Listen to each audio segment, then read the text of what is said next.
এই madam, break break break. আদুল্লাহ একটু কিছু বলুন। তুমি ম্যাডাম কাকে বলছো? তুমি আমাকে চেনো? না মানে, আপনাকে যে বাংলাদেশের সুদর্শন পুরুষ হিসেবে ঘোষণা দিয়েছে, আপনার কি আছে? এই আছে মানে? আছে মানে আবার কি? মানে যোগ্যতার কথা বলছি।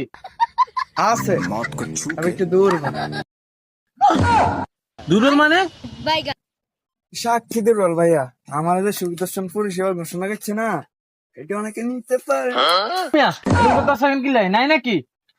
আচ্ছা, আমাদের সুদর্শন পুরুষ হিসেবে ঘোষণা দিয়েছে, কেমনে কেমনে সম্ভব এটা?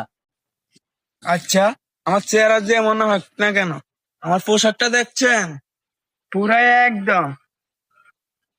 আপনার যে চেহারা রাস্তাঘাটে কেউ দেখলে কইলাম না। আচ্ছা, আমি পুরুষ না মহিলা ওইটা ম্যাটার করে না, আমার ড্রেসআপটা দেখছেন, এগুলো রাশিয়ার থেকে আনা, বুঝছেন? আর এটা চায়নার থেকে।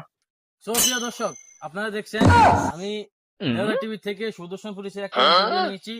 তিনি যা কথা বলেছেন সবই অযুক্তি। তার যে পোশাক, রাস্তাঘাটে বেরোলে তাকে কিন্তু আপনারা বুঝলেন।